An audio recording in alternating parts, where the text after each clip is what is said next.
All right, welcome everyone. Chair Moeller is in another committee this morning, and we have Representative Vice Chair Feist Bills up first, so I'm going to take the first couple of them. And obviously, I am just getting back into the swing of things of being in the legislature because I was dumb enough to be the first person to respond to a text. So asking if we could do this, which was a massive mistake on my part, but we'll get it, so it's good. So thanks everybody for being here. We do have a quorum, and we have the minutes to approve. I forget who we usually do with the minutes. Minutes from February 28, 2023, meeting minutes. Vice Chair Feist. Yes, I'd be happy to move those minutes. So we, I lost my place. Representative Feist moves approval of the minutes for February 28, 2023. Any discussion? Hearing none, those in favor say aye. Aye. Anyone opposed? Motion passes. All right, so we have 4 bills up today, and just a note for everybody, we are going until 12:30 today to make up for missing a meeting last week. And so, Vice Chair Feist, we can, would you like to take 1712 first, or would you like, you want to do that one first? Okay. So as Vice Chair Feist gets ready, the first bill we're hearing today is House File 1712. This is Representative Feist's bill, and we will be laying over House File 1712. Therefore, I move to lay over House File 1712, and Vice Chair Feist, you can proceed. Thank you, Mr. Chair. So House File 1712 is grants for prevention and intervention for at-risk youth. Detention can have a profound impact on the life outcomes for youth and must be used only in cases where a risk to the child's health and welfare or a public safety risk exists. Research shows that youth who come into contact with the juvenile justice system are more likely to sustain or increase their level of delinquent behavior. Severe sanctions can result in increases in future delinquent or criminal involvement rather than a decline. The justice system is documented as a criminogenic environment whereby youth learn behaviors and attitudes from others who are more criminally sophisticated. Contact with the juvenile justice system is known to interrupt positive social connections for youth. Detention and out-of-home placement specifically can disrupt family connections, schooling, and involvement in positive activities.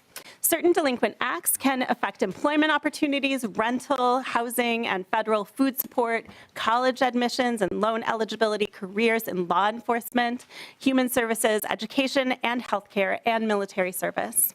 Research at the national level shows that youth of color, including Indigenous youth, are often overrepresented at stages of the justice system focused on accountability and sanctions, while underrepresented at stage intended to curtail deeper system involvement and provide community-based services. Minnesota shares in this problem with rates of disparity for youth of color in the justice system, which are both higher than national levels and more severe in magnitude than those of many comparable states. This bill seeks to invest dollars where the experts say they can be most impactful for both public safety and reducing the absolutely unacceptable disparities in our juvenile justice system and juvenile out-of-home placement. By funding programs designed to address trauma, provide culturally competent behavioral and mental health interventions, interventions for families struggling with domestic violence, chemical dependency, and poverty, and related programs to support at-risk youth. We can and must do better by our youth in Minnesota, and this bill represents a step in the right direction. And I would encourage members to look at the letters from many of the programs that this bill is designed to support that are having a really amazing impact on the lives of youth already. And with that, I will turn it over to my testifiers. Thank you very much, Vice Chair Feist. We have 4 testifiers. The first of those is Kate Weeks from the Office of Officer of Justice Program. After that, we have Malaika Iban.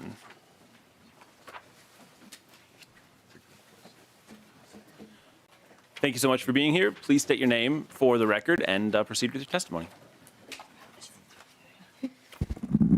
Good morning, everyone. My name is Kate Weeks. I'm the Executive Director of the Office of Justice Programs with the Department of Public Safety. Thank you for the time today to talk about the need for additional investments for youth in Minnesota.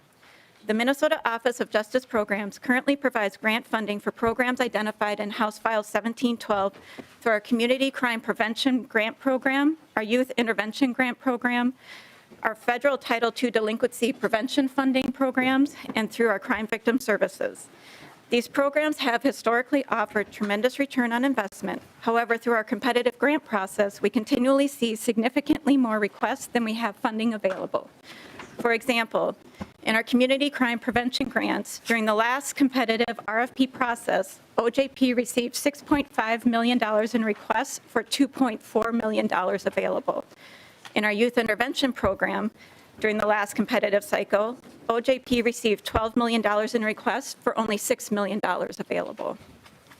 And for disparities reduction, those are Title II funds from the federal government, which have been decreasing since 2002 by 85%. During the last competitive cycle, OJP received $7.7 million in requests for only $1.6 million available. The governor's budget also recommends additional investments in all of these areas as we recognize the importance of programs dedicated to prevention, engagement, intervention, reducing barriers to services, and community support. Our office maintains a commitment to ensuring that all communities have access to funding opportunities to support their critical work on a local level. Thank you. Thank you so much. Next up, we have Malika Ivan and then Mikai Lewis.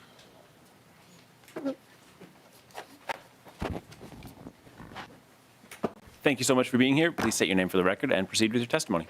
Good morning. Thank you all. My name is Malika Aban. I am the interim executive director at the Legal Rights Center, and I'm so thankful to be here in front of this committee and members of the public today in support of House File 1712. Committee members, you have a really unique and exciting opportunity in front of you to invest in the future that you want to see, our youth in Minnesota. And here this year, with the unprecedented budget surplus that we have as a state, we have some unique opportunities to invest in prevention, intervention, and disparity reduction services that keep our young people and our communities safe. As a member of the Minnesota Coalition for Youth Justice, we work with youth and families, organizations, youth workers every day who are asking for additional resources so that they can expand programming to be proactive in relationship with young people and families before the need arises for them to be involved in the juvenile justice system. And then once that need does emerge, to have the opportunity to invest in young people and their families as quickly, effectively, and with care as much as possible. The areas outlined within this bill are diverse and have the opportunity to make sure that we're meeting a wide range of young people's needs and really building out communities of care for our youth and families across the state. I urge you to support this bill and thank you for the opportunity to really invest in a future for our children and the future of Minnesota. Thank you. Thank you so much, Ms. Avon. Now we have Mikai Lewis and then Ukashi Duquesne after that. Thank you, everybody, for allowing me to be here today. My name is Mickey Lewis. I'm the founder of the 8218 Truth Center. The Truth Center is a space where I created out of pocket to make sure that we can have a safe space where kids can go, they can be mentored. They learn everything from community awareness, conflict resolution, depression and suicide, drug addiction. It's a place where they learn how to co-parent if the parents are having issues. This is not the only thing we do. What we do is we go out and we find those individuals that are shooting, that's fighting, that's doing some of the things out here that are destroying our communities. And what we do is we step in between those guns that's faced at each other, and we try to get them guys to sit down, put those guns down, and come and work it out before it turns deadly. These kids, they very much need the help to make sure that they don't continue to just fade away. These kids are hurting. I'm inside of the juvenile detention center where most of these kids, once a crime is committed, they're down there and they're struggling every day with the chance when they are able to get out. What do they do? Where do they go? Who can they be around? Well, the resources that's out here for them are struggling to be able to provide anything for those kids. So the kids normally, they just get back out of those incarcerated situations, and the next thing you know, they're back doing the same things. The feeling of standing in between some of these kids when they haven't learned enough to put down some of those weapons or have any resources, and they feel like taking it out on each other, it's hurting all of us. To be able to mentor some of these kids and be able to mediate some of these issues that the kids are having, you know, it kind of brings me back to why we're here today.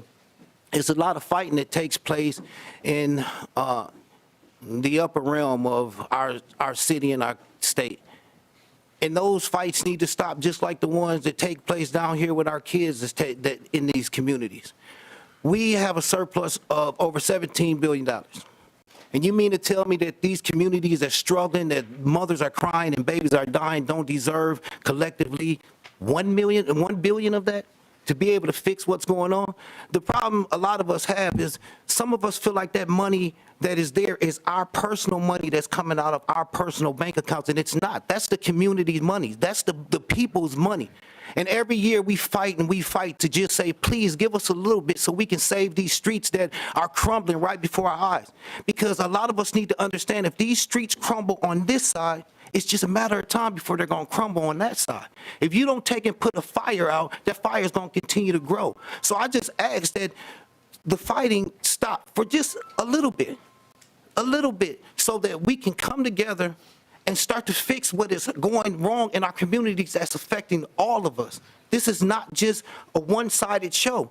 This is for everybody. And my testimony is for all of us to please just figure out a way that we can help these communities, help these organizations, not just mine, but all that come in here and just ask for one time, please just give us a little help to save our kids. And in return, saving our kids is going to save some of you. Thank you so much for having me. Thank you, Mr. Lewis. And next we have Ukasha Duquesne.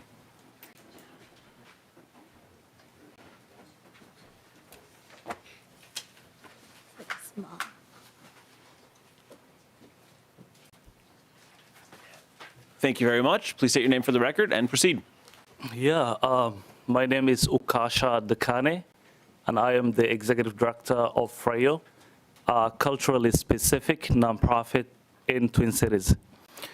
I am here today for one reason, and that reason is to support the House File 1712. This is personal to me. We run a program called Let It Go, which teaches the young people on how they can choose their personal power to cultivate a nonviolent communities. We teach the young people on how they can become a peace ambassadors within the community.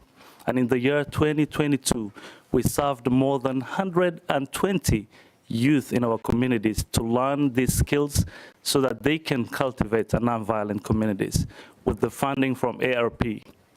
After the funding ended, we had to let go of the program.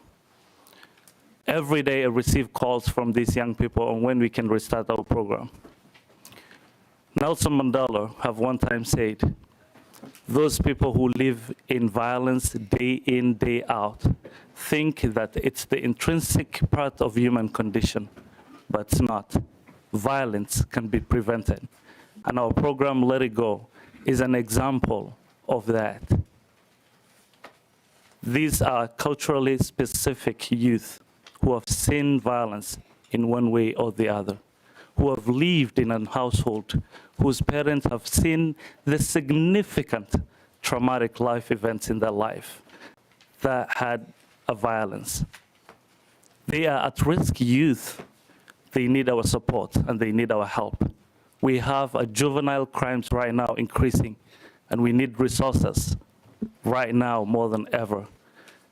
So I am urging all of you today to work on this bill, House File 1712, and also put in your minds that this is a resource to underrepresented youth.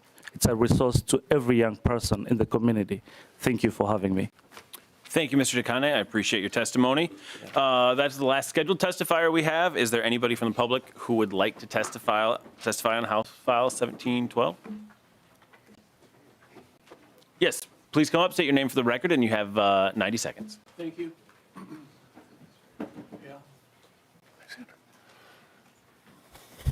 Please proceed. Thank you. Good morning, Chair, members of the committee. My name is Thomas Evenstad, Evenstad, and I testify today in support of this bill. I'm all about any bill that is helpful for society, particularly for children and minors. That's been my calling for at least 25 years now. And I want to urge the committee to think about myself as a resource because I spent 10 years in our Department of Corrections, and I counseled thousands of men. And while I don't have the experience of having talked with and met with juveniles, every single man that I counseled and I ministered to in prison was a juvenile at one time. And, you know, I didn't do a deep dive. I did every layer that there is in an onion to understand what causes people to go to violence. You know, is it predisposition? Is it something organic in their brains? Is it environment? And what I've learned in my 25 years is that for the most part, it's a combination of predisposition, but mostly it's what children experience. It's what children experience. When they experience a violent home, when they experience a violent community where there are solutions. MSOP is 85% white. There's not a lot of recidivism that goes on in the MSOP, is there? Why, as a state, do we not have intervention for black youth? Why isn't there a Minnesota violent offender program, but with an actual program to get people back in the community so they can be safe members of the community? Thank you for your time. God bless. Thank you. Thank you. Next up, please state your name for the record and proceed with 90 seconds of testimony. Thank you, Rep. Yes, Al Flowers. Hey, I'm a part of the UBLA United Black Legislative Agenda, and we're talking about public safety. But I want to get up here because we live. Makai Lewis was just up here speaking. I know he's on the ground. I hope when you get through that that resources get to these avenues. This is the right thing. But I think you need to remember the parents and remember the kids. I'm up here. I'm gonna speak. Because I'm in a county where the county attorney's saying they don't want to, they don't want to charge juveniles as adults. I don't care about nothing like that. I care about what the parents and the victim think. I'll tell you about the 15 and 17-year-old that was told to go kill a black woman in her house, and so she's not here to speak. When we're talking about juveniles. So this is a lot of parenting. When you think about it, we need to make sure that the parents know what's going on. We got to get them involved. You know, you can do all the programming in the world, but if the parents are not in the game, then it ain't gonna mean nothing. And so I'm here seeing what's happening about the juvenile justice and everybody trying to move it. But don't forget these victims that's taking this up, and families that's suffering when violence occurs. So as we trying to do the juveniles, don't get some of the victims that's been victims of homicide and robbery and murder, and ask them how to do this, and not so much listen to all these social justice groups that ain't talking about that. They talking about one thing. You got to talk about both of them. We got a problem in our community. I'm standing here as an African American ADOS man that know we got a problem, and I want y'all to hear our problem. I want you to hear what we talking about in our community, with our churches, with our organizations, whether it's the NAACP or our black churches. I want you to hear. Your time is up. Could you please? I want you to hear our problem. No, the time should never be up when I'm talking about victims, but I'm going to let it go today. And but hear what I'm saying. You need to be in our community, asking our churches, asking our organizations what we need to do. And I don't see that here today besides Makai Lewis, who I know is on the ground fighting this fight. So I hope you heard my message. Thank you. That I we're appreciate serious that. about saving our community. Mr. Flowers, I apologize for dropping my water bottle while you were speaking as well. So I apologize for that. Thank you. Thank you for being here. We have. Please state your name for the record. Hi, my name is Jennifer Flaherty. And I'm sorry. Could you just hold on? We have 4 bills up that we have to get through today. So after. We'll have one more testifier after this one, and then we have to cut it off from there. And anyone who wants to still have testimony for the record, you can absolutely provide written testimony to Ms. McDaniel here, and we can make sure that it is on the record. So thank you very much. 90 seconds, and please proceed.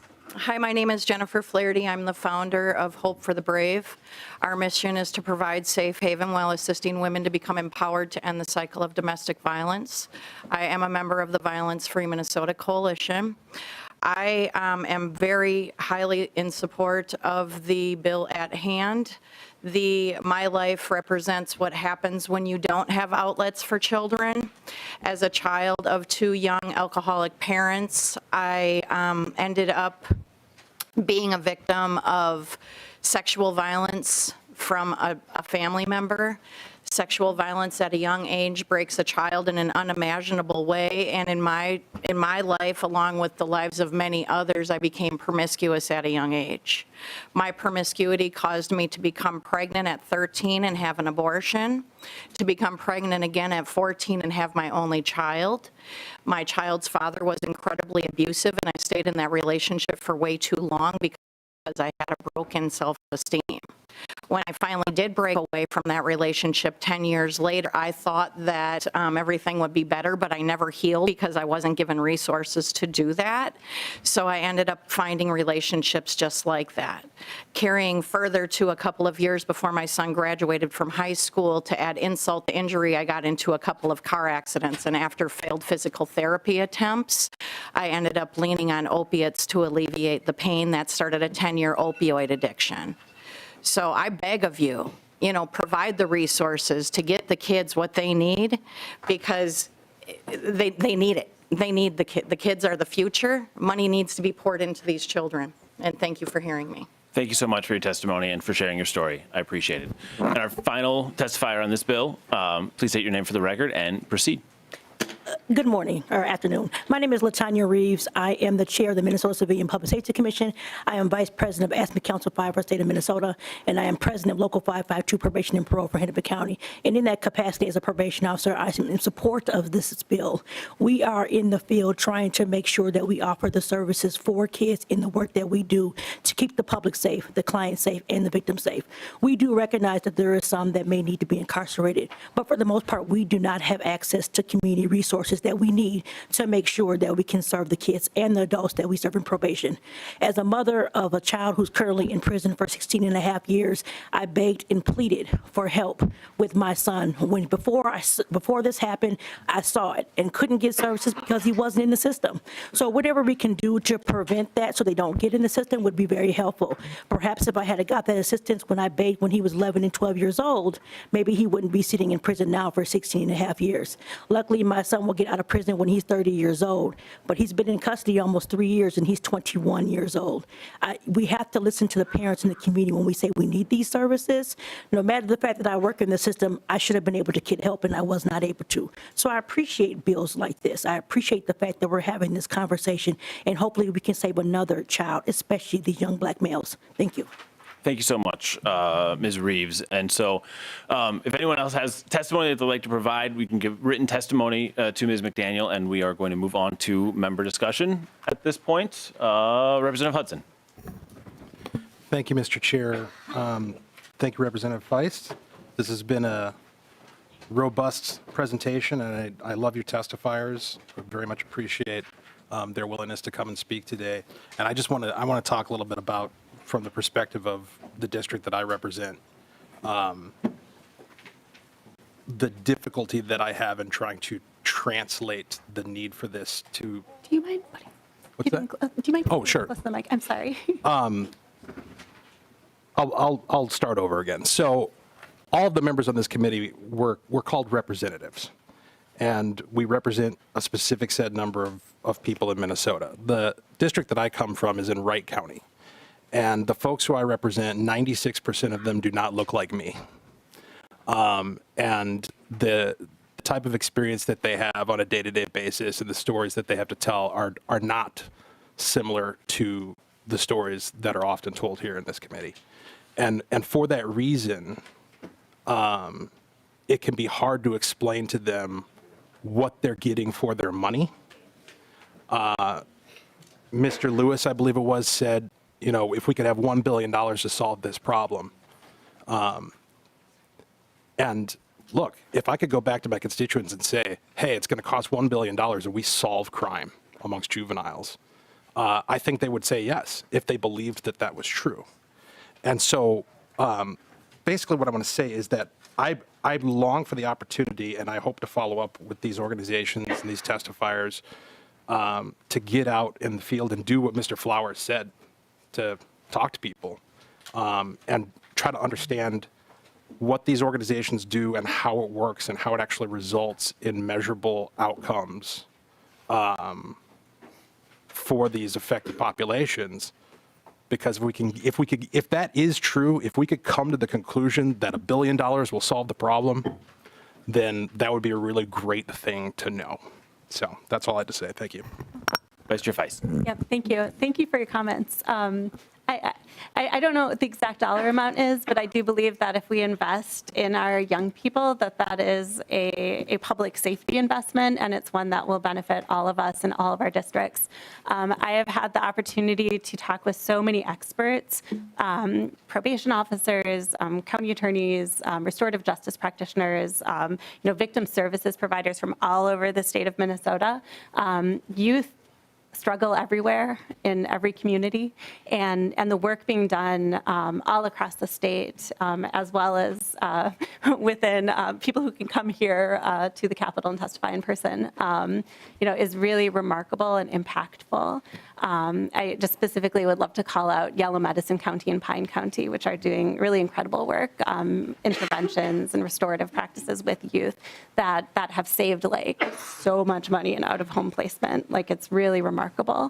So I'm a data person. I would love to have more data, but I believe and I have seen that these are the types of investments that can have a dramatic and positive impact on public safety and on our youth.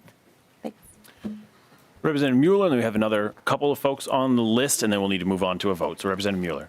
Great. Thank you, Mr. Chair, and thank you, Representative Feist. You and I have very similar passions about making sure that our youth are cared for. I do have a couple of questions on 2.3 of the bill, line 2.3. It does say grants for local units of government, nonprofits, and other community organizations, and I just was wondering if you could give me a little clarity about what that would be. Vice Chair Feist. I'm so sorry. What line? 2.3. 2.3. So nonprofit. And then other community organizations. Other community. Well, these would. Sorry. Vice Chair Feist. Organizations such as the ones that testified today and the ones that provided a long list of letters, organizations that work with communities of color, Indigenous youth, queer youth, gender-based programming or gender-specific programming. Representative Mueller. Thank you, Mr. Chair. Are those not nonprofits, though? So you already have in here local units of government, nonprofits. Oh. I'm just wondering what other community organizations mean. Vice Chair Feist. We could maybe tighten up that language because I'm not envisioning for-profit community organizations. So I assume they would be nonprofits as well. Representative Mueller. Thank you so much, Mr. Chair. And then the only other, I was listening to your testifiers, and I think it was Director Weeks was talking about how important it is for us to have this money so it can go to our local organizations. And I have seen specifically how important it is for our local organizations because they do the work, and they are the ones who are in our communities, right? And they know our communities the best. One of your other testifiers talked about how they used ARP funding for their program, and now because of that has stopped, they no longer have it anymore, but the community has been asking for the program again. Is there anything in your bill that would require a community local match? We know that local dollars mean local investments, which also means local effectiveness. So I don't want us to be funding organizations that frankly maybe don't match the community and aren't doing, and we do see that they're working. I'm not saying that they're not. I'm just wanting to know if we have any type of local match funding or if that's something through OJP that they already do already. I just wanted to check that. And the only other question I have, thank you for your indulgence, Mr. Chair, is keep it quick. I was also looking at where what they would require to get a grant? Do we already have that they have a proven track record of effectiveness in order to get the grant? And thank you, Mr. Chair. Thank you. Vice Chair Feist. Yep, thank you. Thank you for these questions. So there are, as you know, programs such as the YIP programs that do require that match, and I think that's great. And there are a lot of programs that are eligible for that type of funding under that structure. The goal here is to have a more expansive grant program that does not necessarily require that local match, although I agree that it is great and certainly an indicator of success and community engagement where they can show a track record of being able to raise funds separate and apart from the state. My goal here is to create a more expansive and this is like conflicting. I was going to say more expansive and more focused, which are two diametrically opposed concepts. But I wanted to identify the types of programs that I think we should be funding and create an easier process to get them. But I know that Director Weeks has a very rigorous process for determining eligibility for these grants. So it wouldn't just be like send in an application form, get a check. There would be a process to make sure that they meet, the very extensive kind of descriptions that we've included in this grant. Thank you. Representative Frazier. Thank you, Mr. Chair. You're doing a great job today, by the way. Thank you. No, I mean that. That's not a joke. That's sincere. I think you're doing a great job today. All right, I got a timetable. Let's go. All right. Representative Feist, thank you for bringing this bill. I do think it gets at what I often talk about is the upstream portion, so we're not having to pay for things on the back end by incarcerating folks on the back end. So one of the things I want to talk about, I think oftentimes when we have this conversation, and I think Representative Hudson did a great job of kind of laying it out. When we have this conversation, it often kind of revolves around the issue of race, right? But the reality is it revolves around the issue of poverty. What we know is that when we statistically look at where crime happens the most, where we see an uptick, it is often in places that have high concentrations of poverty. We can look around this state. In fact, we had a big map drawn up last year when I had the innovation package, and where we saw the most crime happening, it was in places that had the highest concentrations of poverty. Now, the sad and unfortunate reality that we have to live with is that oftentimes, those high concentrations of poverty, they fall along the lines of race. Now, those are some inequities that are built in to the systems that we've had in this country going back to the founding of it. So those are the things we just have to realize that are the reality of this country. But what I always say is we have poor people everywhere. And what we have to do is find ways to invest in those areas that we haven't historically always done to ensure that we create safe communities. And I think this bill is going a long way to do that. And to the point, and I continue to hear this narrative now that we want to make sure that we have a community match on investments before we give the resources.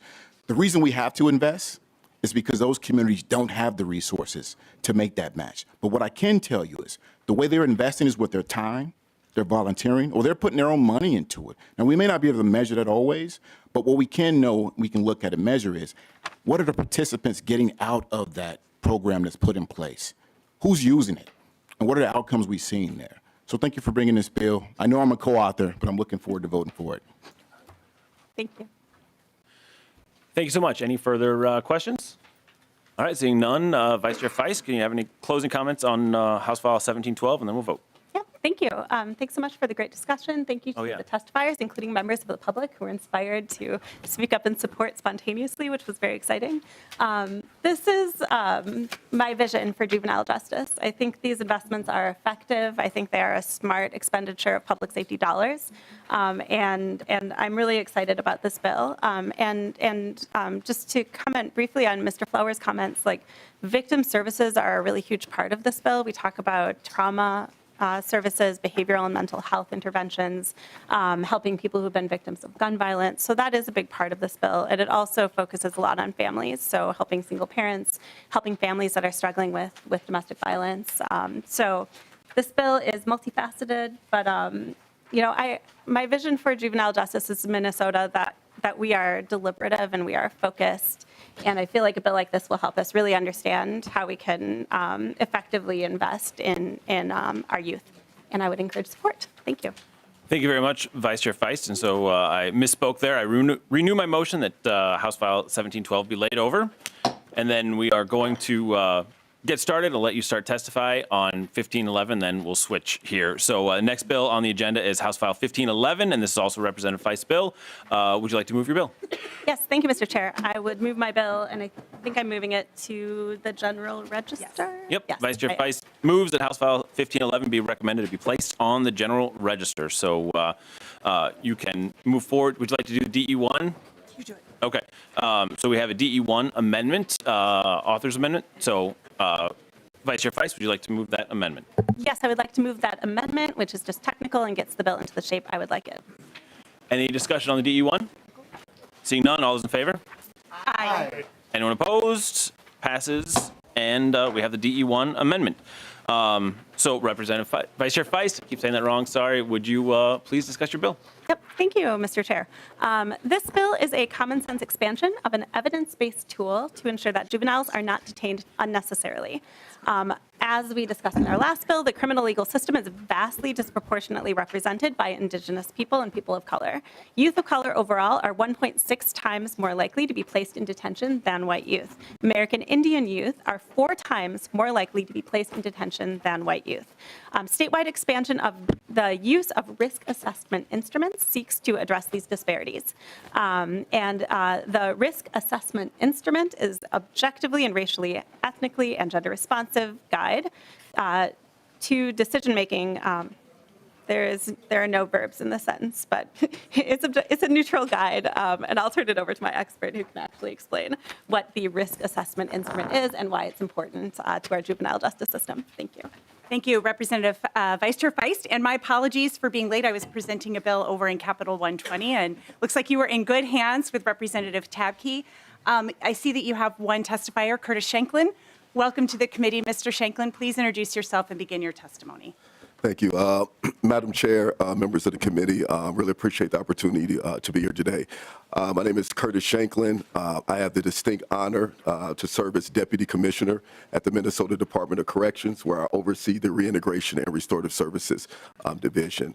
Again, I appreciate y'all's time. I want to say a personal thank you to Representative Feist for bringing this bill forward, along with all the other courageous work that I know she is doing within the juvenile space.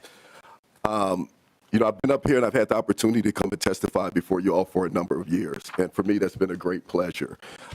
If you've heard me talk before and a number of my colleagues, we always implore not only the committee, but the members who are sitting here and others to think about when we talk about our youth through what we call the My Child test.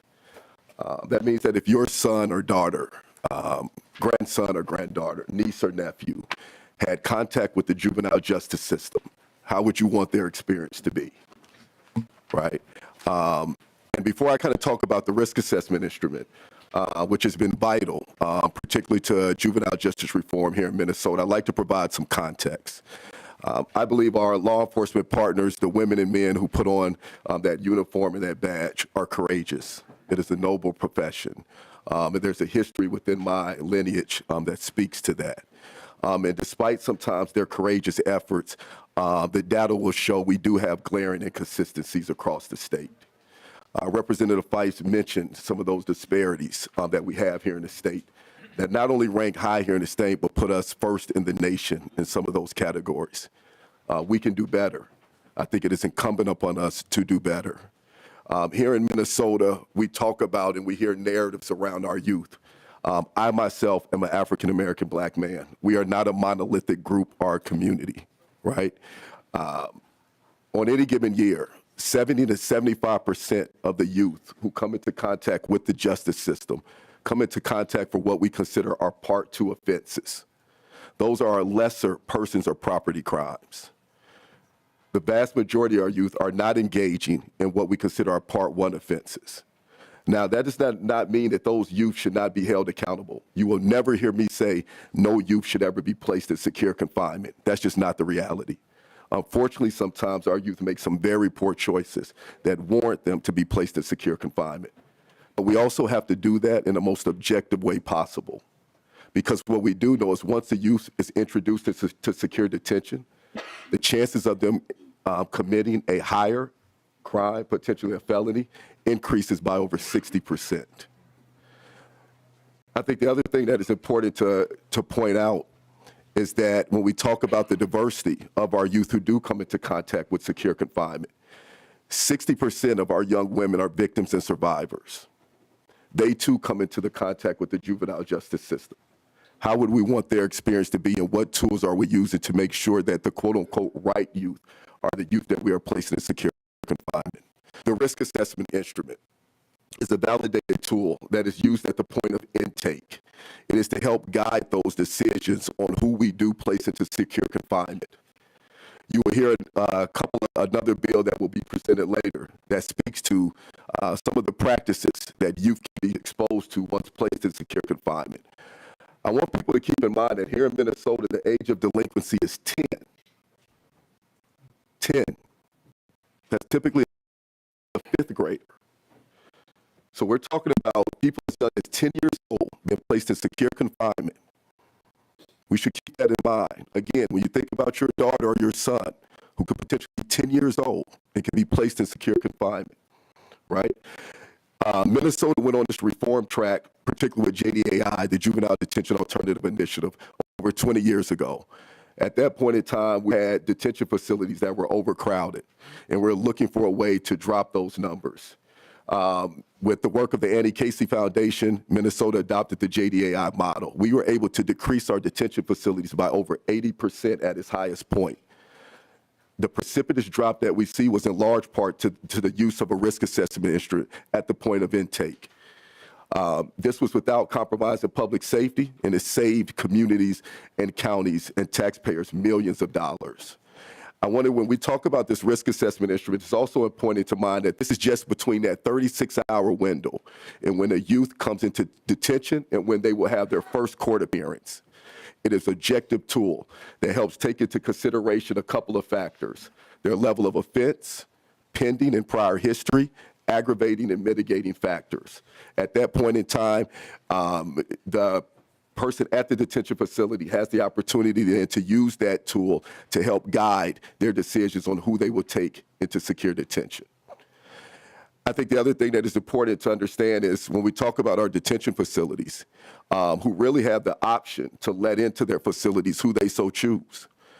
There have been a number of instances where detention facilities have refused to accept youth into their facilities. So you get our courageous law enforcement partners sitting in the car with the youth that they feel might be a threat to public safety, only to find that a detention center will not accept them or take them in. At times they will say that it's because of overcrowding and other things. That is important because it's important for us then to make sure that we're objectively placing youth in secure confinement. So then when our law enforcement partners need that bed or when they need a place to place this youth, that they have access to that. The last thing that I would just say is, when we talk about, our youth and our kids, whether we're talking about here in the metro, or we're talking about greater Minnesota, or we're talking about across our 87 counties, the one distinct and the one common denominator is youth and kids. We talk about rehabilitation because our youth are malleable. They have the opportunity to change, but we have to give them those resources because our youth come to us broken. So really what this is about is our decision as a state on whether we want to be, if this is about being punitive, or is this about finding ways in which we can still hold youth accountable and still do that in a restorative justice type model. Again, I appreciate you all's time today. A sincere thank you to Representative Feist, and I will yield for any questions that members of the community might have. Thank you. Thank you for your testimony. Before we go on to member questions, do we have any members of the public who wish to testify in this bill? Okay, come on down. I see Mr. Evanstad. You know the 90 seconds, so come on up and do introduce yourself one more time again for the record, and you can begin your testimony. Thank you, Chair Muller.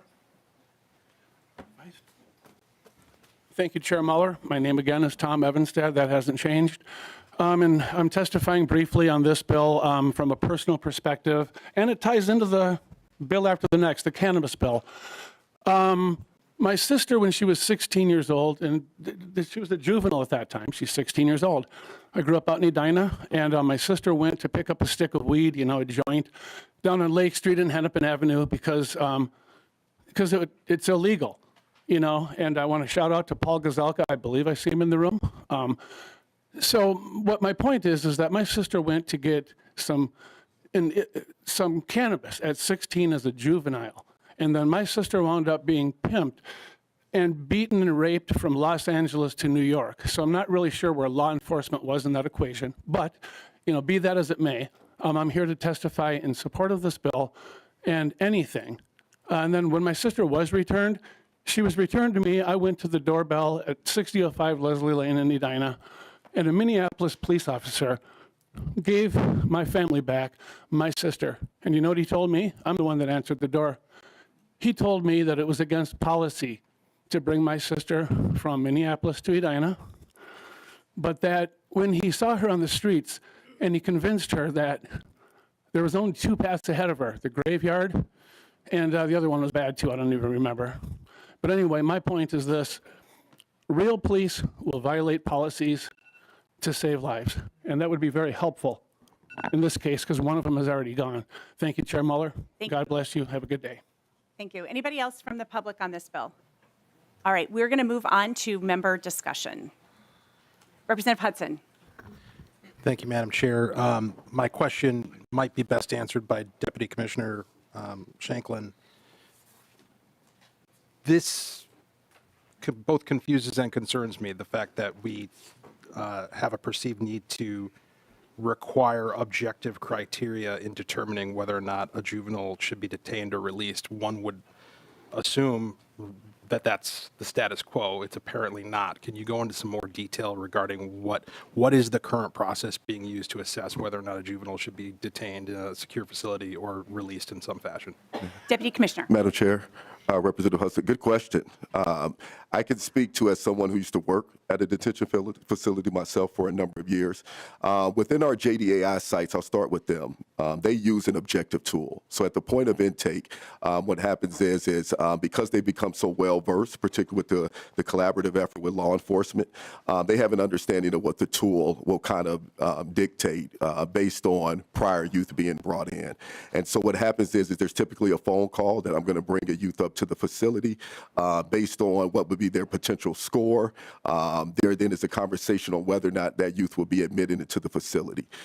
Keep in mind that there is an override component to this tool. So if you're a law enforcement officer and say that there, because the score itself doesn't potentially suggest that the youth should be automatically placed in secure confinement, you can request an override to have that youth overridden and placed in confinement based on other potential aggravating factors.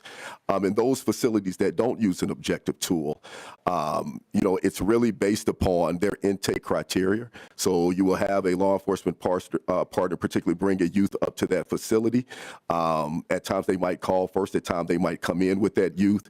And then based on, I guess, the dynamics of that facility, maybe staffing, maybe how many youth are there, a decision is made on whether or not they will accept that youth. Of course, there are times when a youth might be, say, under the influence.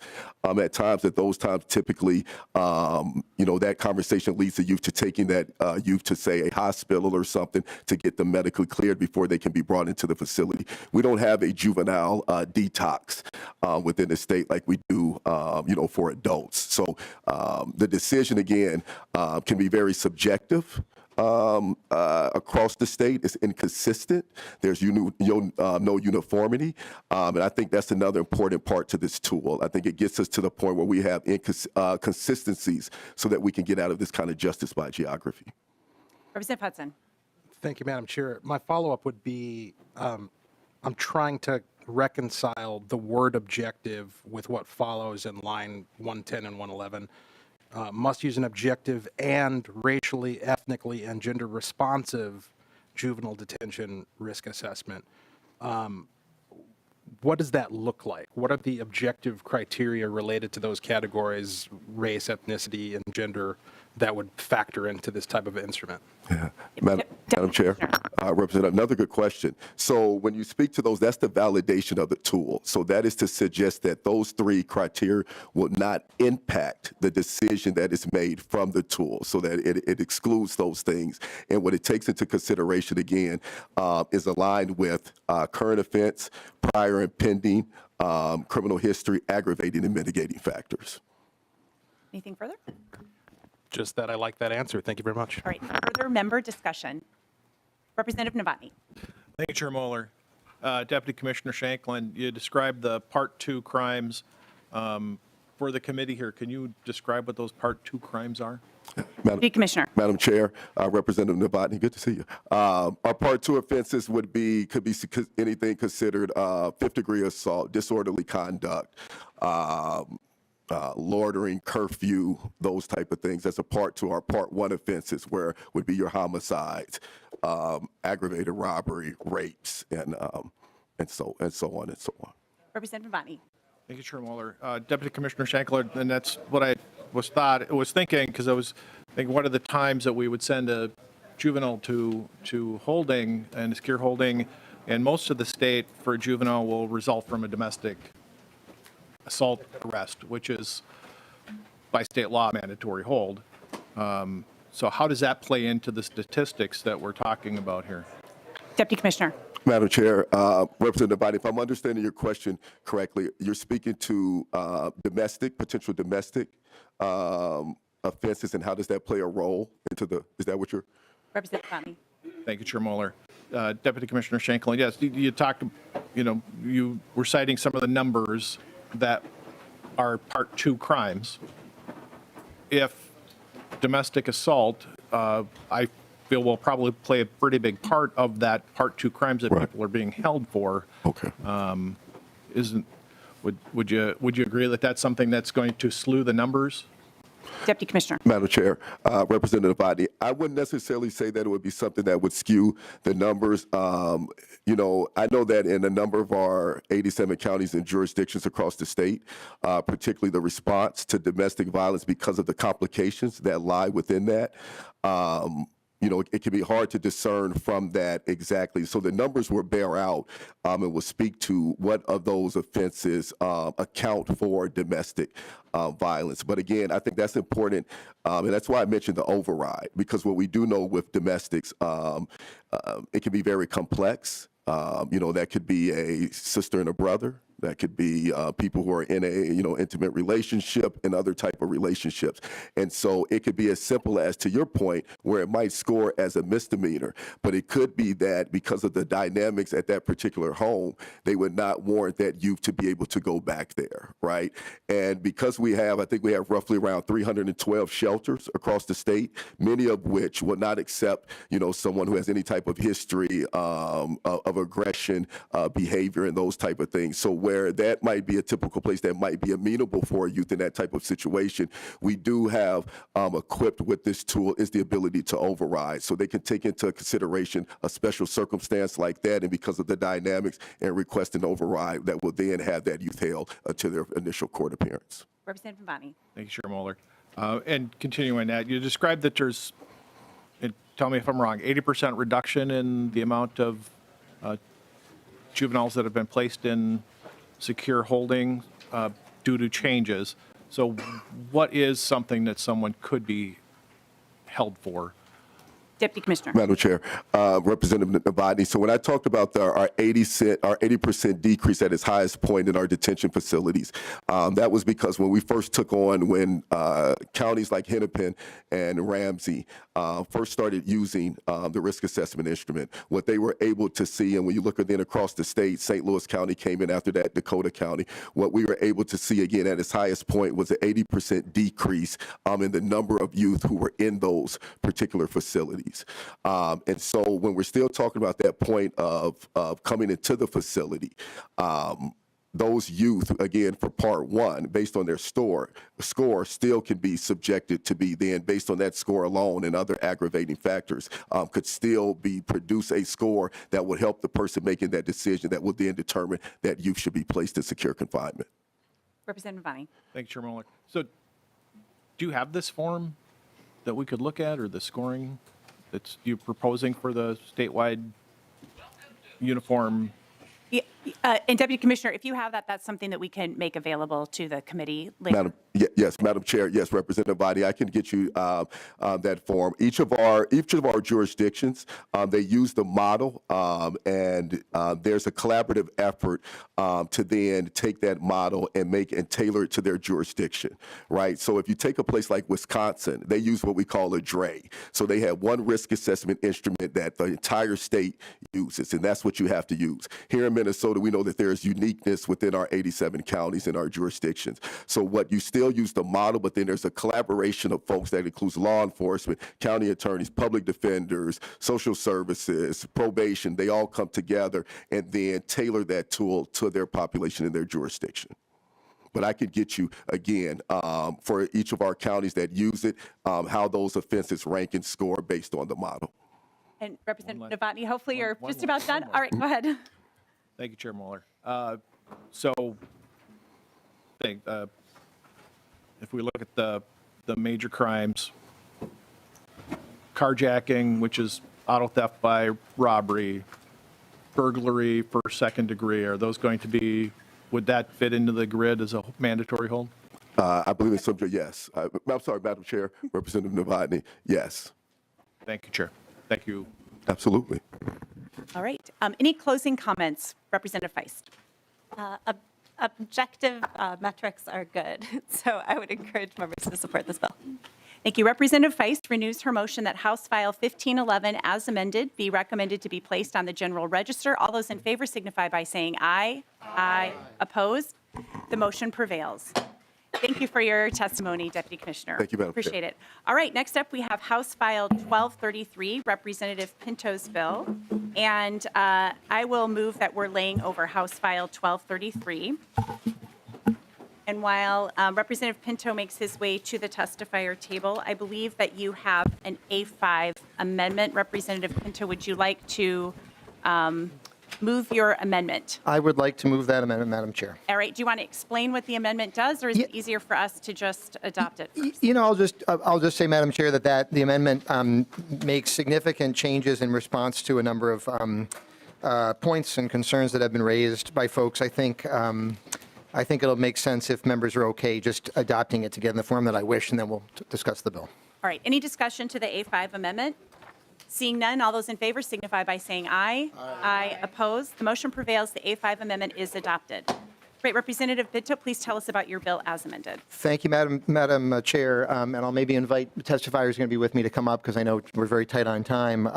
House File 1233, pardon me, as amended, is a bill that was advanced through this committee and through the body last year with strong bipartisan support, for which I'm grateful.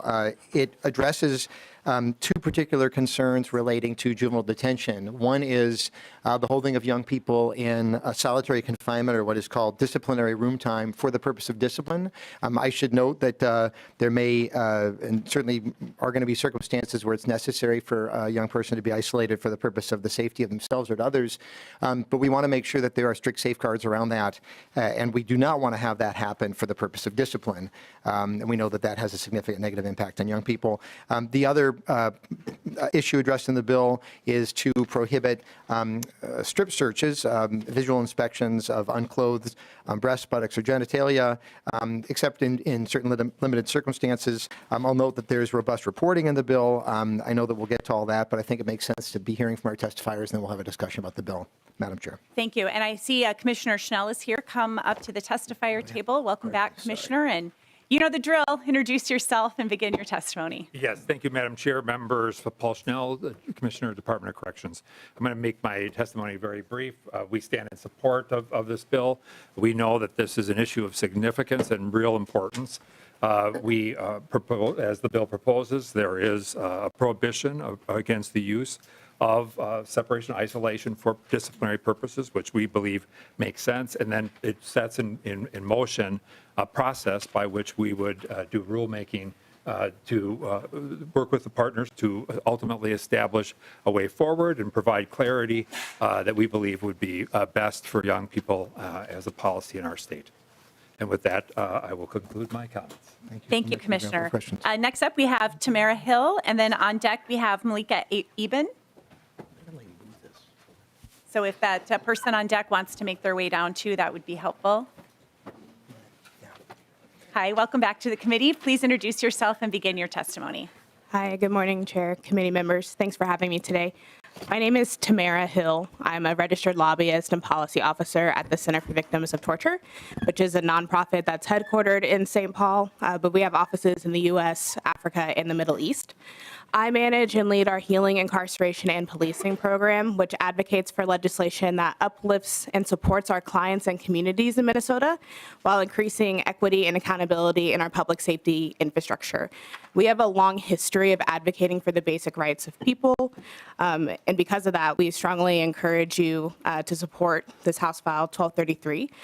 It covers and supports the basic human rights of children in Minnesota. CVT has consistently advocated for an end to practices of isolation and confinement as punishment.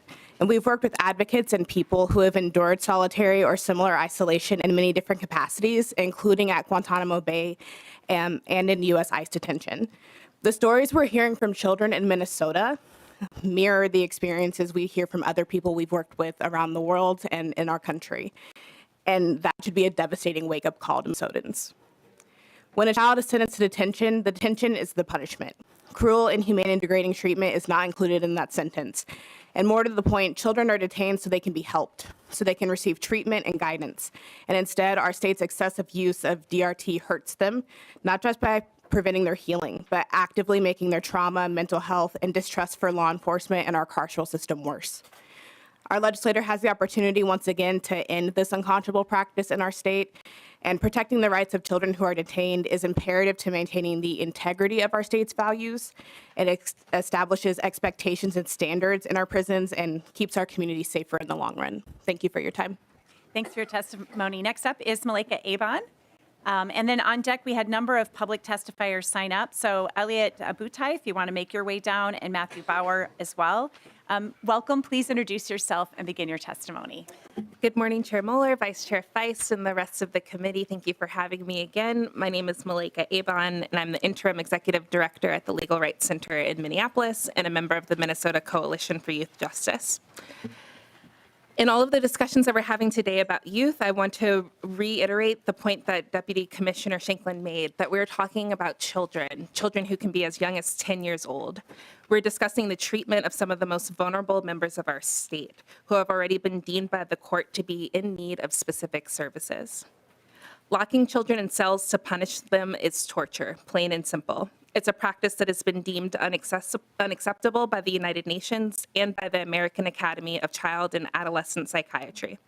It's counterproductive to the rehabilitative goals of the juvenile justice system and our correctional institutions. And yet the practice is rampant. Data obtained from KARE 11 News shows that since bill language that is in front of you around solitary confinement was introduced in 2021, language that has passed with bipartisan support from this committee in past years, there have been more than 4,000 times that children in our state, again as young as 10 years old, have been locked in a cell by themselves for up to 23 hours. This is not the equivalent of a timeout or sending a child to their room for punishment if you were their parent. If any of us here today were doing this to children in our homes, child protection would be at our door, arresting us and bringing the child to a safe place. Additionally, we must protect the children in our care from the trauma of enduring inspections while naked in correctional facilities. These strip searches happen across the state not only when children arrive in facilities, but after visits with their families or as the result of the behaviors of other children or incidents in other facilities. The youth in our correctional facilities are disproportionately children of color, LGBTQ+ youth, children who have experienced trauma, children with disabilities, children who have experienced sexual violence, again, some as young as 10 years old. As it relates to the concept of youth safety or safety in our facilities, avoiding trauma should be a central consideration. House File 1233 just scratches the surface of the basic care that we should be providing to young people in our facilities. They deserve your swift action today. Thank you for your support. Thanks for your testimony. And as I mentioned, we had several members sign up to testify. So we've got Elliot Butai. Welcome back to the committee. Please introduce yourself and begin your testimony. Thank you, Chair Moeller. Members, my name is Elliot Butai with NAMI Minnesota, the National Alliance on Mental Illness. We support this bill and promoting trauma-informed practices for our youth. Excuse me.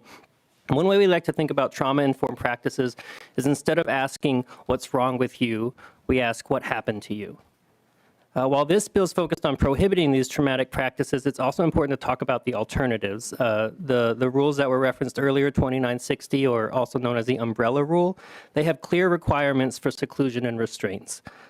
They should only be used in an emergency for safety, and they must end when the threat of harm ends. They should be overseen by a mental health professional or a program administrator. Staff must receive training, and they also require detailed documentation for each incident. There are none of the same guardrails for disciplinary room time. The rule is clear that disciplinary room time is a punishment for a rule violation.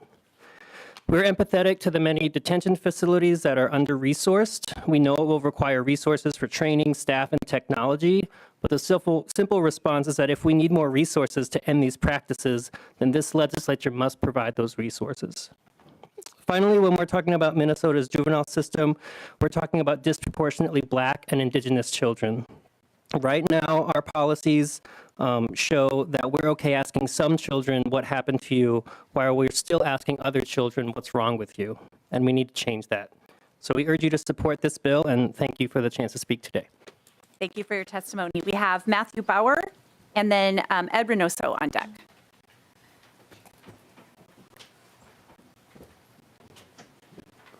Madam Chair and committee members.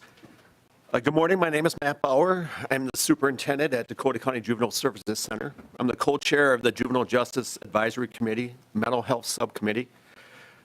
I'm representing the Minnesota Association of Community Corrections Act Counties, MACAC, and the Minnesota Juvenile Detention Association, MNJDA, at today's hearing. I have nearly 30 years' experience working with youth in juvenile justice facilities. The Minnesota Juvenile Detention Association, or MNJDA, serves youth with the highest risk and the greatest needs.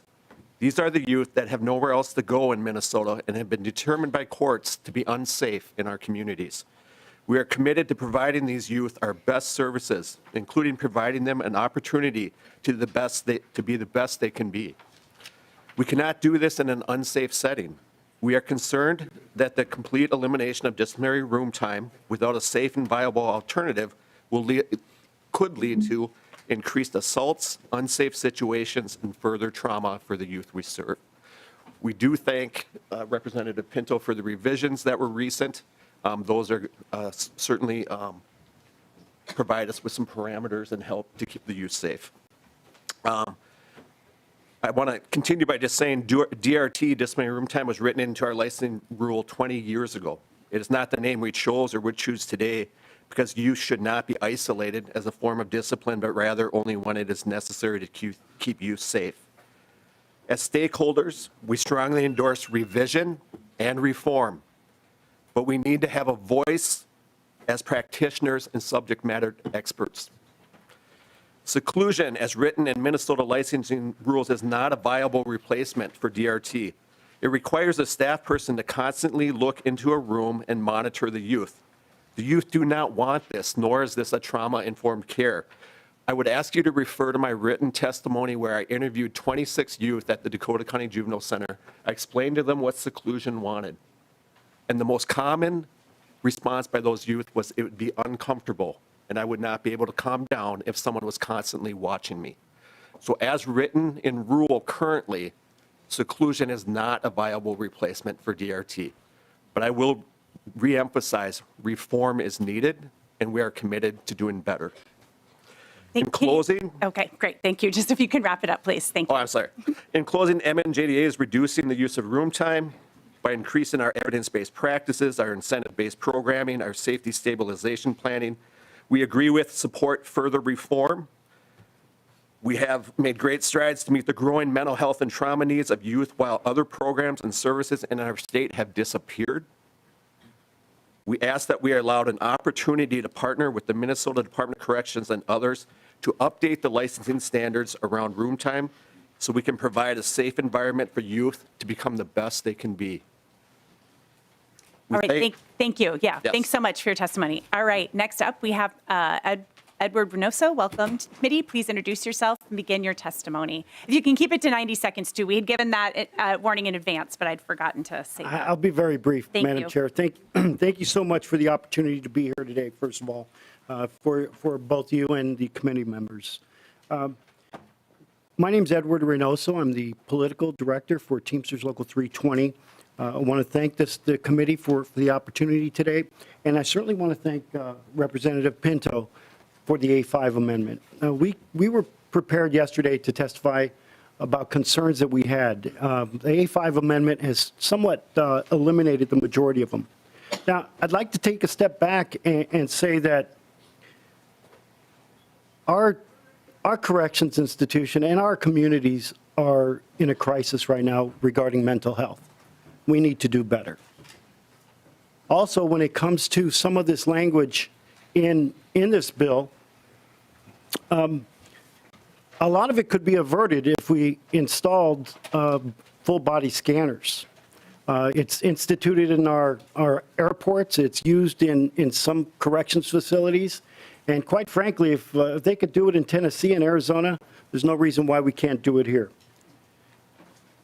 There are a couple issues that I'd like to point out, just to point out a little bit of our concern. And I'm pretty confident that we're going to be able to work some of these concerns out with Representative Pinto.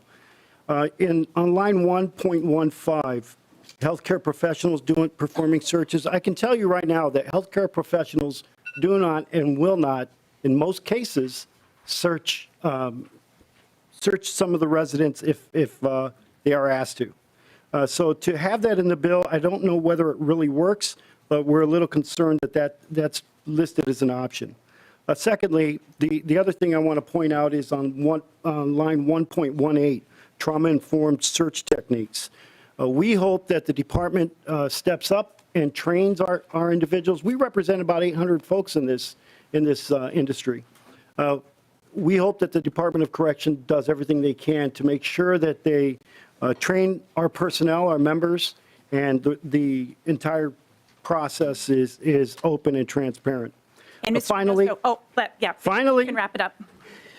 we hope that we, as Commissioner Schnell just mentioned, working with partners at the rulemaking, we hope we have a seat at the table. We believe as the workers that perform these jobs out there, we believe we should have a seat at the table. Thank you, Madam Chair. All right, thank you. We're going to move on to member discussion at this point. The A1 amendment, it's my understanding, has been withdrawn. I'm seeing some head nods for that. So member discussion. Oh, yeah, Vice Chair Feist. Thank you, Madam Chair. I have a question for Commissioner Schnell. Go ahead and ask. Yeah, oh, wait, sorry, I moved fast. I was just wondering, looking at the language around DRT and wanting to make sure we go as far as we possibly can, which I think is important. At DHS licensed facilities, do they allow DRT for safety reasons, like at all? Commissioner Schnell. Madam Chair, Representative Feist, I'm not going to be the best person to answer that question. I know that this is a joint rule, which is one of the things that's unique about this, is that this relates both to DHS and DOC, this particular rule. And I'm seeing that Ms. Davis is here and was available to answer questions. So if you want to come introduce yourself, and if you can answer that question as quickly as possible, that would be great. Absolutely. Good morning, Madam Chair, members. My name is Sarah Davis. I use she, her pronouns, and I'm the Director of Children and Families at the Hennepin County Attorney's Office. To answer the question, DHS licensed facilities are allowed to use seclusion, but not disciplinary room time or solitary confinement. It's in Rule 2960. Thank you. Vice Chair Feist. DOC licenses are allowed to use solitary confinement or disciplinary room time, but DHS facilities are not allowed to under their licensing rules under 2960. Thank you. Thank you for that clarification. Anything further, Vice Chair Feist? Thank you. I appreciate that answer. And it seems to be like if DHS licensed facilities don't allow DRT in any scenario and can use seclusion instead, that maybe we want to consider that as well. All right. Any further member discussion? Representative Novotny. Thank you, Chair Moeller, and thank you, Representative Pinto. The bill, as most people know, I'm a co-sponsor on, and I just wanted to thank you for working with the people that are involved with this all the time and taking my suggestions and working with that. And I think it's a good thing to do, and I think we will be a better place for doing this. Thank you. Thank you. Representative Frazier. Thank you, Madam Chair. Thank you, Representative Pinto, for bringing this bill. One quick question I want to ask. I think it was the superintendent testified that he's interviewing folks that are young folks that are detained, and he said that they would prefer to have DRT. I just want to be clear, those were interviews of youth that are currently detained. Is that correct? Well, Superintendent, I don't know if you yeah, and I don't want to. You don't want to bring it back down? Okay, all right. Yeah, because I just wanted to clear. Okay, I think that's what it is. All right. So, what if a youth for the strip searches? If a 10-year-old said, "I don't refuse to have the strip search," what happens to that 10-year-old if they refuse to allow the strip search? Representative Pinto. And maybe Ms. Davis may have a sense of that. I mean, I think that, if so, we're talking about a strip search that's allowed to happen, and the young person, child, refuses. I don't, Ms. Davis, I don't have expertise on that. I will say, Representative Frazier, or to the chair, but do you have any? Ms. Davis. Anybody does? Thank you very much for that. I'm going to ask Deputy Commissioner Shanklin to speak to that. Okay, we really need to wrap this bill up. We have a lot of people waiting to testify on our next bill. So if you could just quickly introduce yourself again and answer that question, that would be Deputy great. Commissioner Curtis Shanklin, Minnesota Department of Corrections. Madam Chair, Representative Frazier, to answer your question, currently if a youth refuses to be strip searched, particularly at the point of intake, typically they are placed in a isolating cell by themselves until they decide to comply with said search. Thank you. Thank you, Representative Frazier. One more question. Go ahead. Thank you, Madam Chair. And this may actually be for Deputy Commissioner Curtis Shanklin as well. Are there any empirical studies that says DRT is the best practice?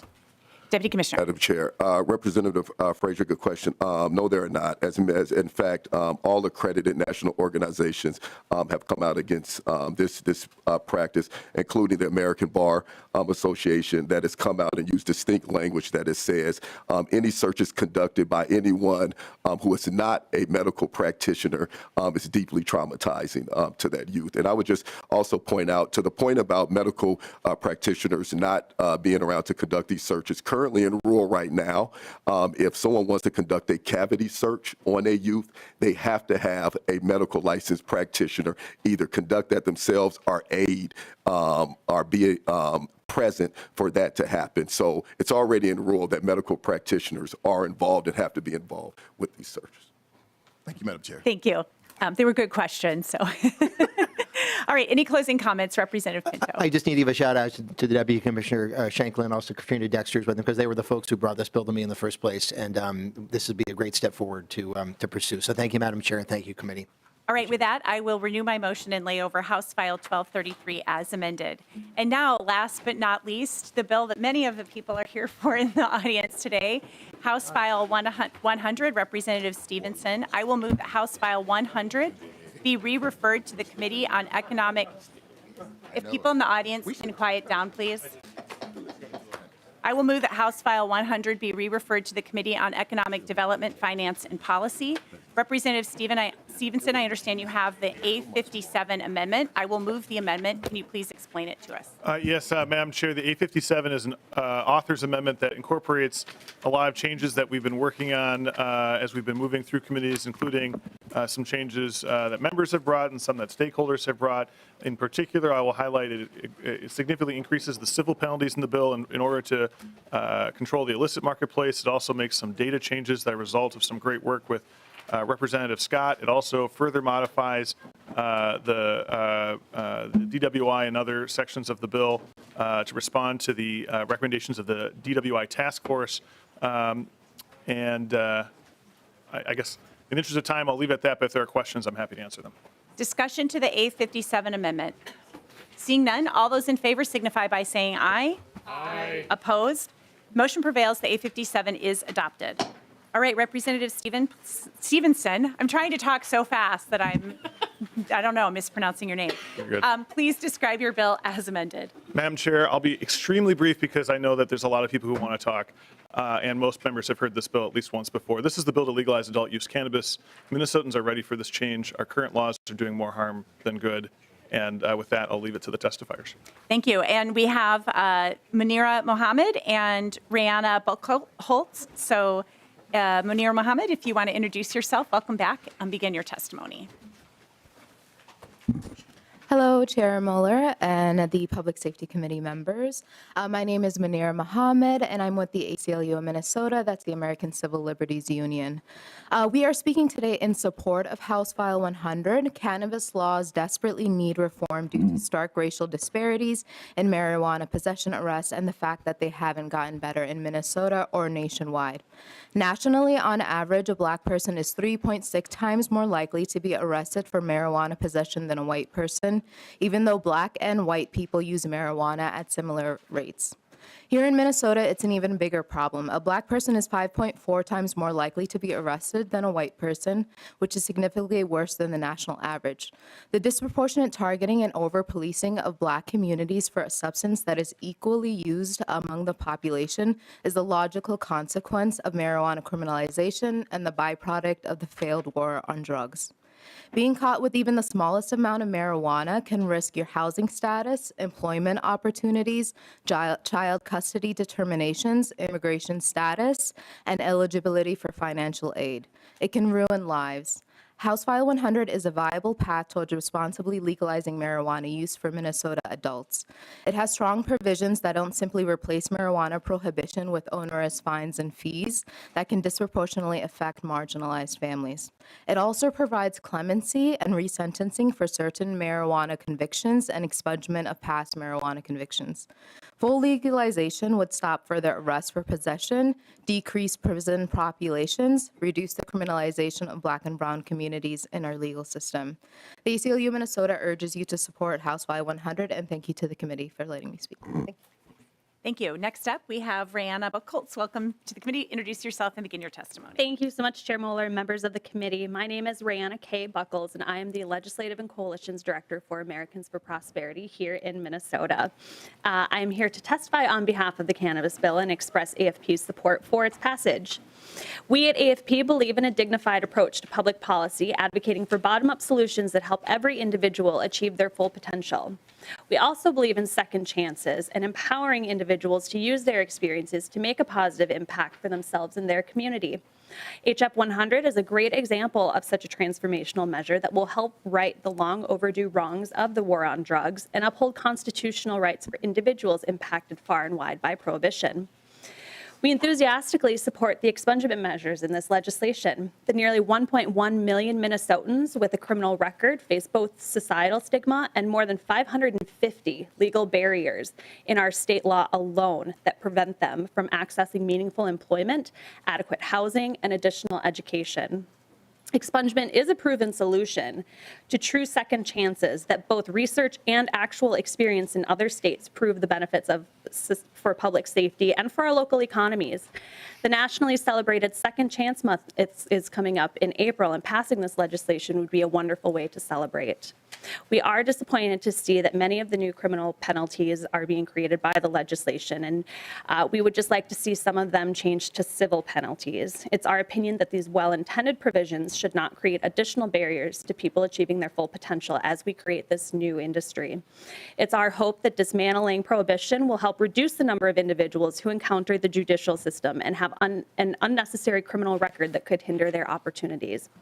That said, we are pleased at the progress made in this bill, and we look forward to supporting it on its journey through its passage. This will be a monumental step forward in several aspects of our state, and we thank Representative Stevenson for shepherding this legislation through and taking into consideration all of the various stakeholders and individuals impacted. Thank you. Thanks for your testimony. We're going to move on to public testimony. We had 12 people sign up, and we actually ended up turning away some too because more continued to sign up. So we're going to stick to a very strict 90-second timeline here. We have Chief Jay Hinthorn and Sheriff Kevin Torgerson first.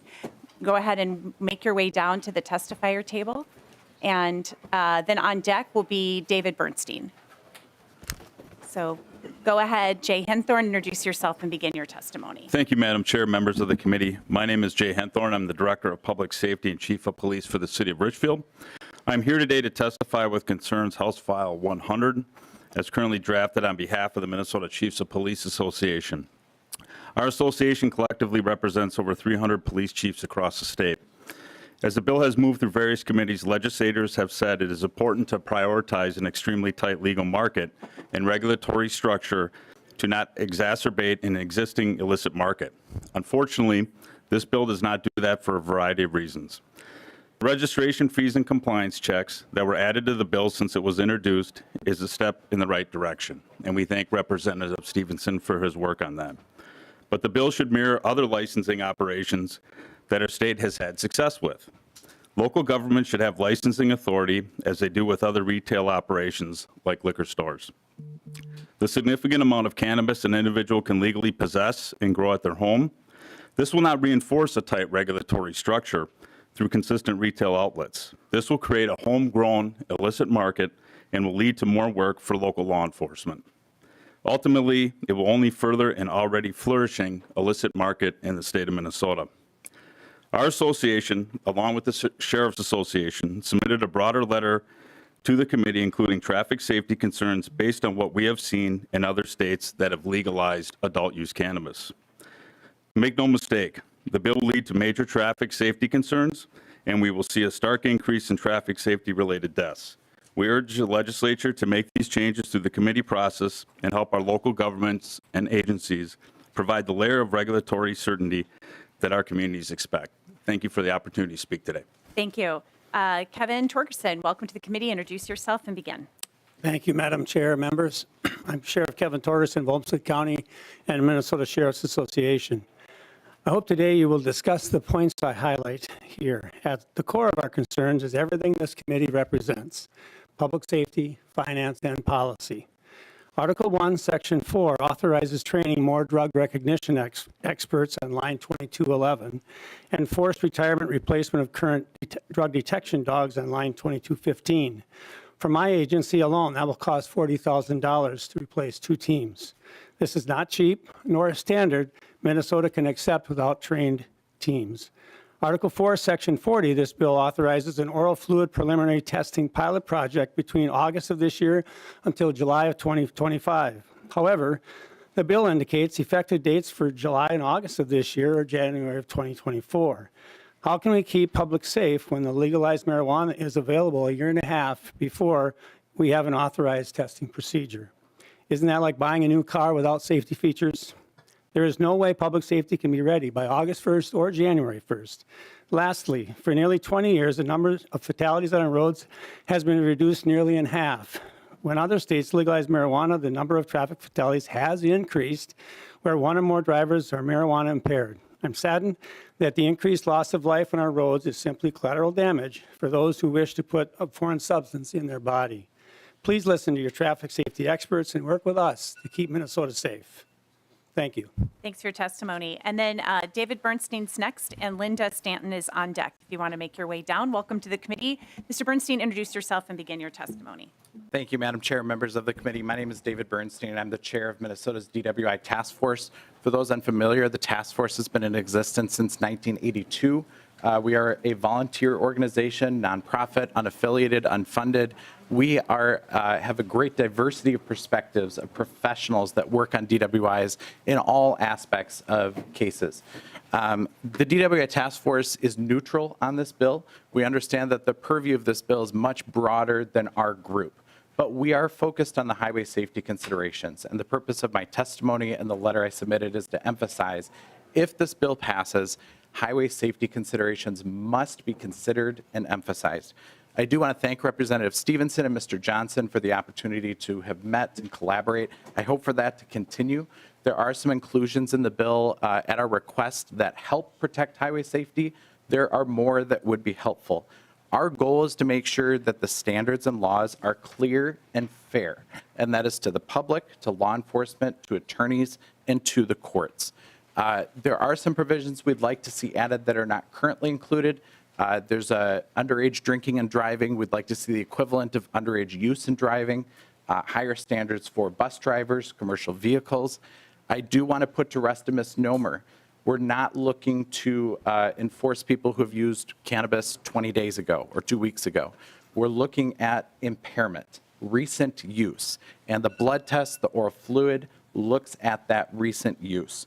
So I really appreciate the committee's consideration, and I look forward to continued collaboration. Thank you. Thanks for your testimony. Next, we have Linda Stanton, and on deck, we have Eni Udoma. Welcome to the committee. Please introduce yourself and begin your testimony. Good afternoon. My name is Linda Stanton. Thank you for hearing my testimony today. First, the state of Minnesota does not have to link expungement and legalization. Instead, the Minnesota legislature could authorize expungements like many other states have and not legalize adult cannabis use. After all, the current bill moves cannabis from a Schedule I drug to a Schedule III drug, giving people the impression that it has become safe when there are multiple risks of harm surrounding its use. Will legalizing today's cannabis make it a safe drug? Second, adjusting criminal penalties, making them lesser offenses, will have the impact of removing their deterrent effect. How would this reduce illicit sales? Today's illegal sellers will feel freer with lesser penalties to continue their trade. The only way to eliminate the illegal trade is through deterrence and enforcement. Finally, there's no accurate roadside test to assess the level of cannabis impairment like there is for alcohol. One would hope for better tools to address the problem of impaired driving, roadway accidents, and death. Data shows that marijuana is involved in 1 of every 4 road deaths in Colorado. At a time when law enforcement resources are stretched, I would advise a moratorium on commercialization. I urge you to vote no on this irresponsible bill. Thank you. Thanks for your testimony. Next, we have Eni Udoma and Chris Wright on deck. Welcome. You can introduce yourself and begin your testimony, please. Madam Chair and members of the Public Safety Committee, thank you for having me for this moment. My name is Eni Udoma. I am from Blaine, Minnesota, and I am nothing but a concerned citizen. I'm here today to express my total support for HF100, a bill that legalizes recreational cannabis and expunges marijuana-related offenses in Minnesota. This bill has the potential to positively impact public safety and provide relief to those who have been subjected to harsh criminal penalties for marijuana offenses. The current Minnesota marijuana laws impose strict criminal penalties for the possession, cultivation, and sale of cannabis. These penalties not only burden the individual with a criminal record, but also add to the burden of the criminal justice system that is already strained by enough already. By legalizing recreational cannabis, we can reduce the number of individuals caught in the criminal justice system for nonviolent offenses and redirect law enforcement resources towards more pressing public safety concerns, such as violent crimes and drug trafficking. Furthermore, expunging marijuana-related offenses would provide relief to individuals who have been unfairly burdened with criminal records for nonviolent and minor offenses. These criminal records often limit their employment opportunities, housing options, access to education, and other things. By expunging these records, we can help these individuals reintegrate society and reduce the chances of recidivism. Because of these inhumane penalties, our state jails, with already enough inhumane conditions, are subjected to poor living conditions, limited access to health care, and limited access to education and employment opportunities. By legalizing recreational cannabis, we can reduce the number of individuals incarcerated for nonviolent and minor offenses, easing the state's burden on correctional facilities and improving the living conditions of those who remain incarcerated for other things. Thank you for your testimony. All right, Chris Wright, and then Tom Evanstad's on deck. Go ahead. Hello, I'm Chris Wright, Legal Marijuana Now Party. Madam Chair and committee members, the only reason why I urge you to support HF100 is because we get more justice from the legalization by fraud than the criminalization by fraud. But fraud is fraud. Article 13, Section 7 of the Minnesota Constitution says, any person may sell or peddle the products of the farm or garden occupied and cultivated by him without obtaining a license, therefore. That does not mean license required. Defrauding us of our right against licensure is illegal and unconstitutional. Unrestricted by the Constitution, those who perjure their solemn oath to uphold the Constitution and sacrifice Minnesota's liberties at the altar of venal commercial legalization are traitors. Legalization at the cost of liberty is tyranny. I've attached a rewritten bill that complies constitutionally, but you're not interested in constitutional compliance. When it comes to cannabis. Sir, Yes. We have all taken an oath to the Constitution, so you just continue about the bill, please. Okay, I will. Anyway, if lawmakers won't obey the law, then why should anyone else? Instead of putting criminals out of business, this bill drives up prices to black market levels, subsidizing criminals who can undercut the legal market. The sick and dying can afford seeds, but instead are forced to buy overpriced cannabis from those who profit and raise tax revenues from their misery. All right. Cannabis makes Thank you for your cough. testimony. Politics Thank you makes for your testimony. gag. 90 seconds Thank is up. Thank you. Tom Evanstad, you're on deck, and then you're up next, excuse me, and then Carly Stark is on deck. If I'm calling you on deck, please make your way down, and then after that, we have John Barty III. Welcome back. Please introduce yourself and begin your testimony. Thank you, Chair Mueller. That's a tough act to follow, but I'll do the best I can here. Testifying today as a liaison with law enforcement action partnership.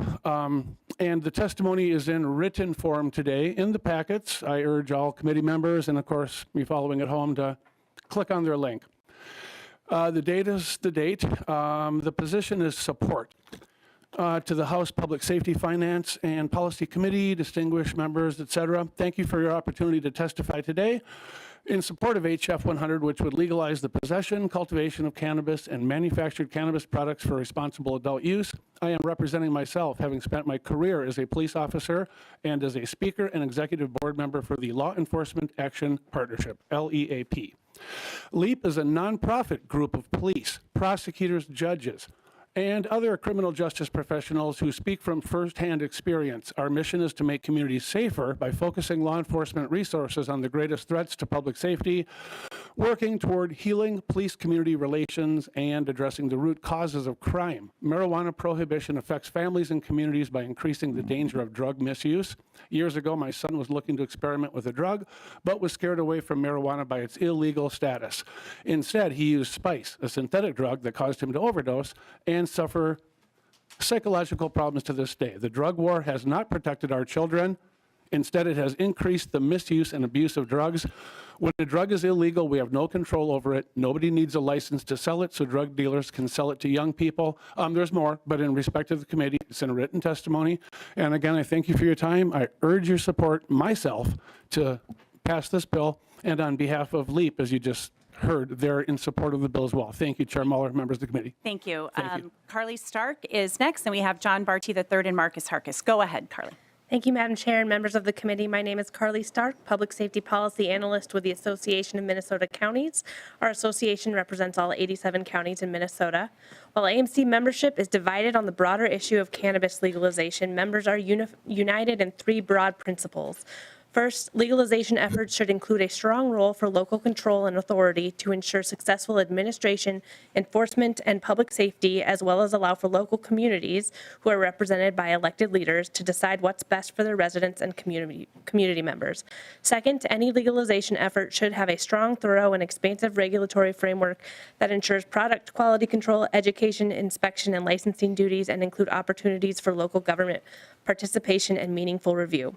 Third, any legalization effort should acknowledge that local governments will be on the front lines of responding and dealing with effects of legalization, and as such should have access to a portion of any new revenue to offset programmatic costs and lessen impacts to property taxpayers and existing operations.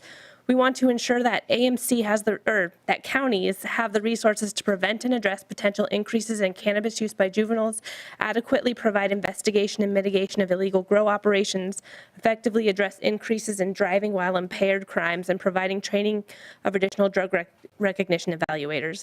These costs are in addition to costs related to inspection, public health education, youth and family outreach, and more. We hope to continue working with the author to address the concerns of counties and the communities we serve. Thank you. Thank you. Next up, we have John Barty III, Marcus Harkis on deck, and Cameron Tyler. Welcome. Please introduce yourself and begin. Hello, my name is John Barty. I'm the Government Affairs Manager for Uniflora Holistics. I'm going to be reading the testimony of a Michigan resident, someone who grew up in Minnesota, was criminalized for cannabis. It reads, my name is Justin Carter. I was raised in the neighborhoods of Powderhorn Park and George Floyd Square. I graduated from Roosevelt High School, class of 2001. At the age of 21, I was convicted of a violent crime and was sentenced to 36 months in prison. Once released from prison, I found it extremely difficult to find employment that paid enough to sustain my bills. In 2008, I was given an opportunity to work in the cannabis industry in Colorado, working in both a cultivation facility as well as a retail store making $15 an hour. This was my introduction into a lifelong career. I met my wife, started my family, and purchased my first home, all while in the cannabis industry. Since 2008 until present, I've operated in 10 states as a consultant, opening 19 retail locations, 10 cultivation processing facilities, 5 consumption lounge facilities. I'm currently working as sales director for a company in Michigan. I've done all of this and supported my family, all while working in the cannabis industry as a felon. A personal and professional dream of mine would be to move my family back home to Minnesota and finish my career as an owner-operator in the state of Minnesota's cannabis industry. I understand that there's a new bill in motion to legalize cannabis in the state of Minnesota. I'm writing this letter in hopes that whoever makes a decision on whether felons can own, operate, or work in the industry in Minnesota must please take into consideration my story. I'm a felon that has done my time and now a productive citizen working in cannabis. Please consider how many of us there are. Thank you for your time. Thanks for your testimony. Marcus Harkis, then we have Cameron Tyler and Ted Gladdy. Welcome. Please introduce yourself and begin your testimony. Good morning. My name is Marcus Harkis. I'm the Community Relations Manager of Uniflora Holistics, a Minnesota cannabis company. You're all invited to visit our headquarters in Brooklyn Center. I'm here to testify on behalf of the thousands of Minnesotans who may be discriminated in employment or entrepreneurial opportunities in Minnesota's emerging legal cannabis industry when prohibition ends. You know, the real reason law enforcement lobbies in the treatment industry have been fighting against legalization is because they profit from prohibition. That has to stop. I do want House File 100 to pass this year, but I want the provisions in the bill that would establish a prohibition-like model to be removed. Cannabis should not be regulated more strictly than alcohol. The low purchase and possession limits proposed are better than what we have now, but still draconian.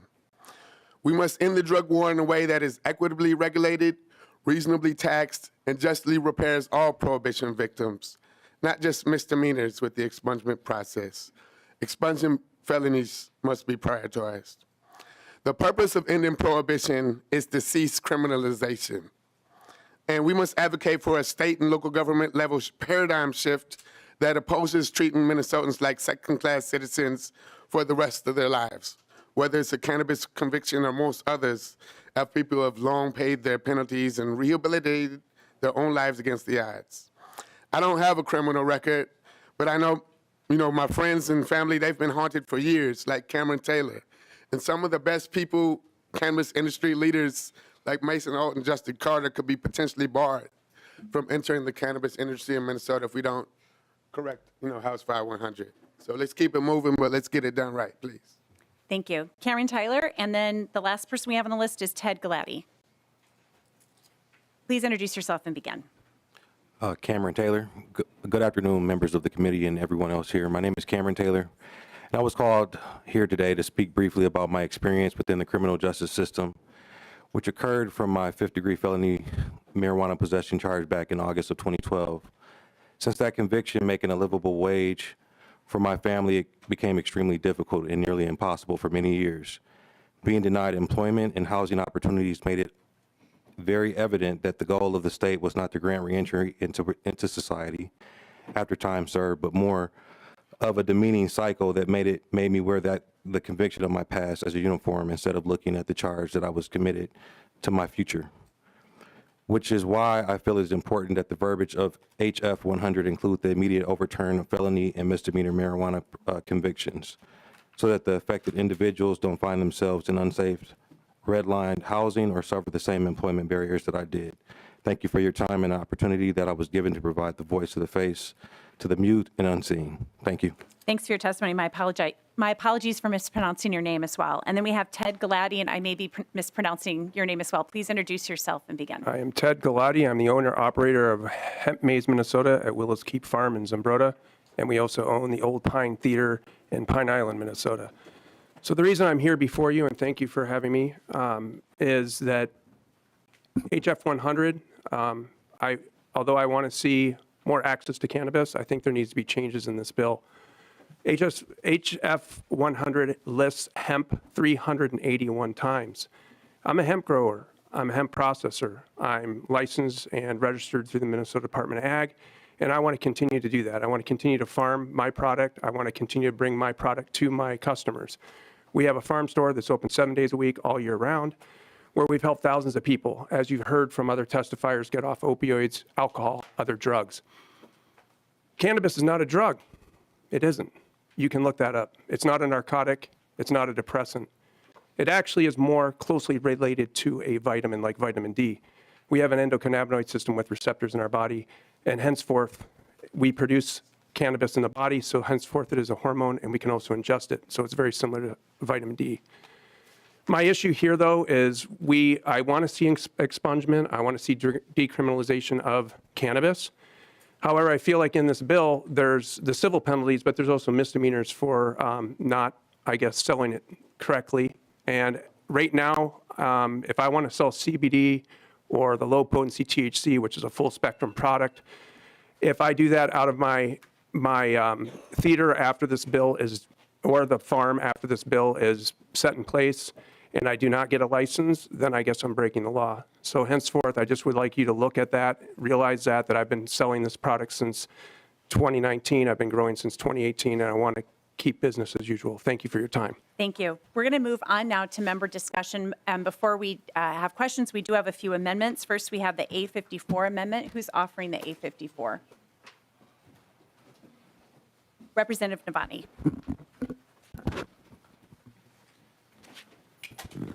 Thank you, Chair Moeller.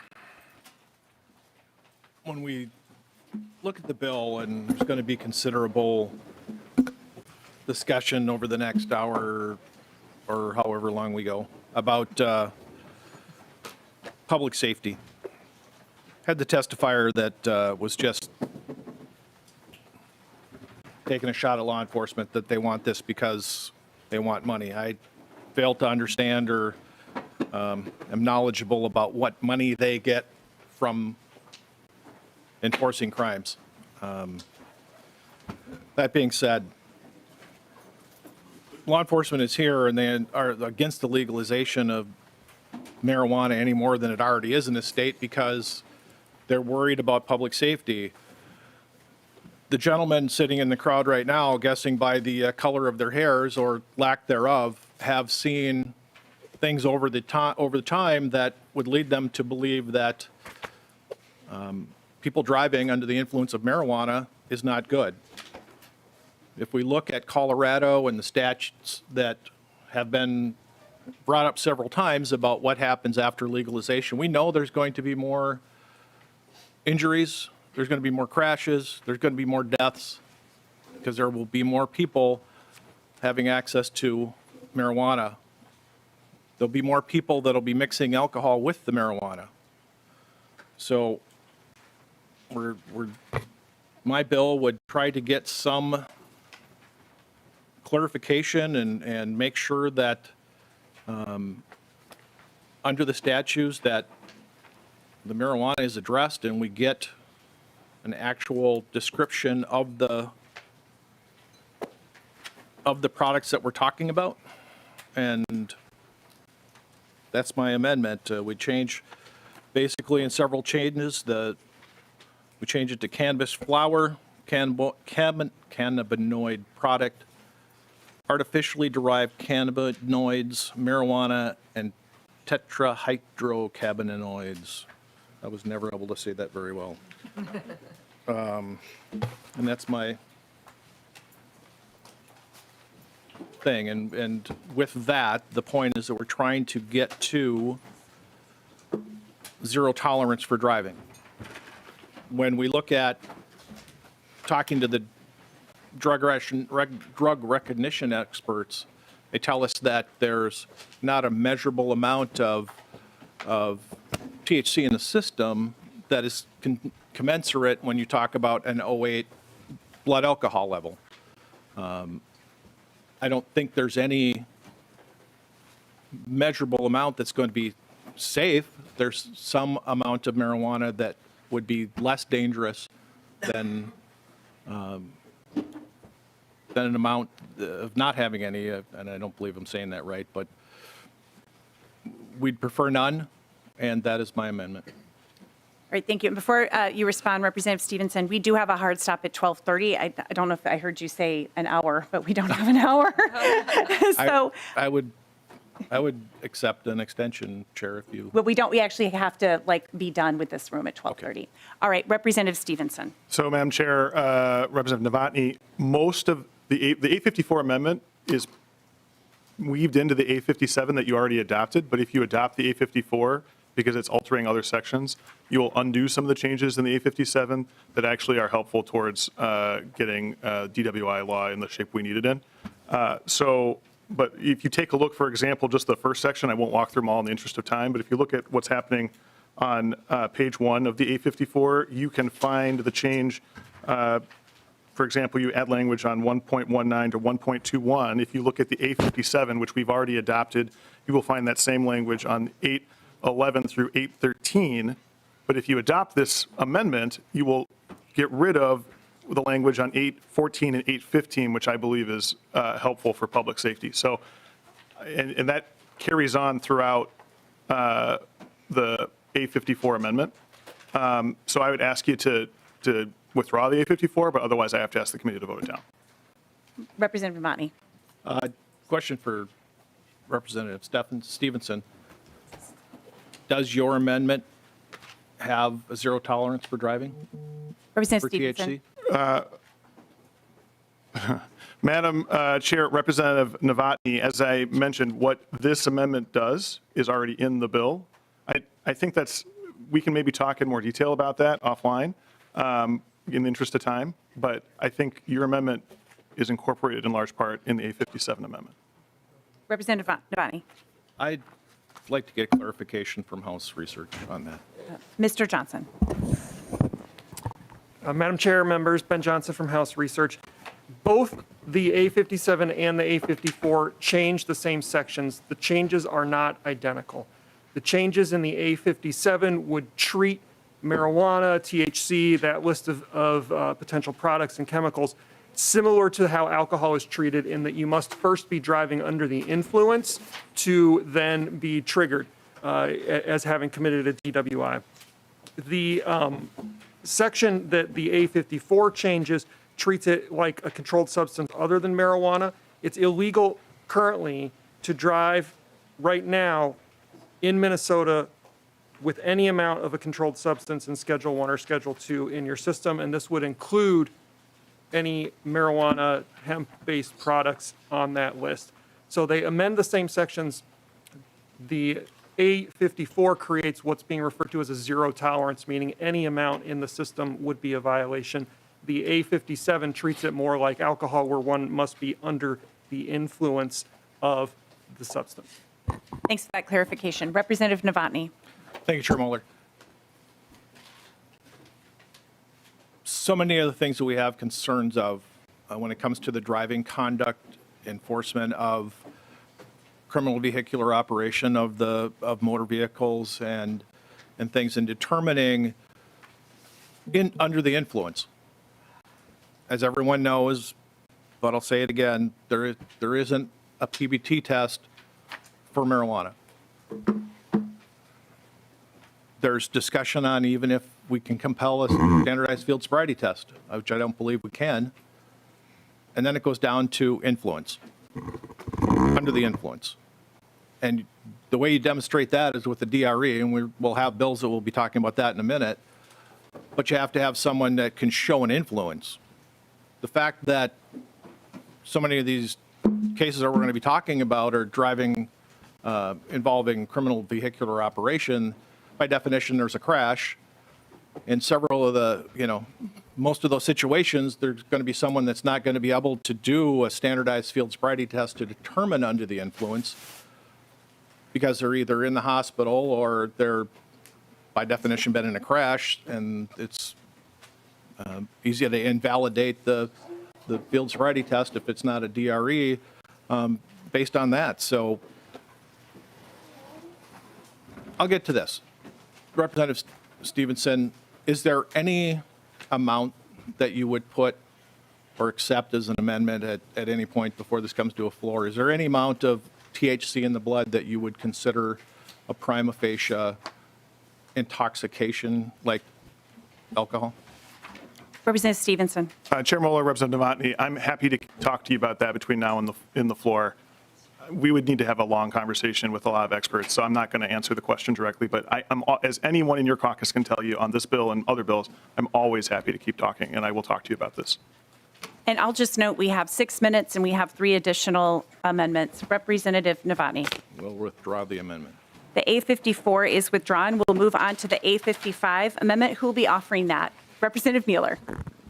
It is me, and unfortunately, with my limited time, I really wanted to be able to put this in context. So 1 second.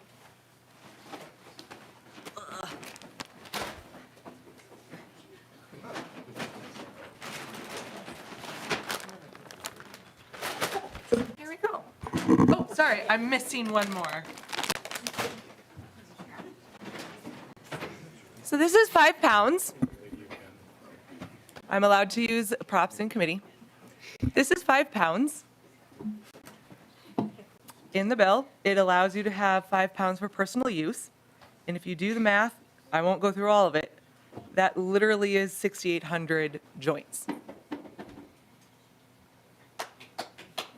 So my amendment would ask you to please change that from 5 to 1 pound. And then to, sorry, let me move my thing. Oh, I forget this is not thing. And then to amend the, where the first degree possession from 5 pounds to 1 pound. Everywhere else, you would have to amend it from 2 pounds to 1. And for the second and fourth grade possession. So that is my amendment. Thank you. Representative Stevenson. Madam Chair, Representative Mueller, now if we had put on the other side of the table or other table all of the alcohol that you could have in your home under personal use, we would fill the whole room and then it would be unlimited because there is no limit on the amount. You mentioned 6,000 joints. I could have 6,000 bottles of Greenbelt Premium in my basement and have violated no law whatsoever, okay? So just want to make that point before going on to say that I do think that this 5 pound limit is subject to being modification. We're having continuing discussions with a lot of people. We're not ready to make the change today, so I'm going to ask for a no vote. But as I've said in other committees, this is a conversation worth having because of the interaction with the illicit marketplace, which is not as applicable to alcohol. And so we're going to get there. We're not there today. I'd ask for a no vote today. Any further discussion on the A55? Roll call, please. A roll call has been requested. There will be a roll call.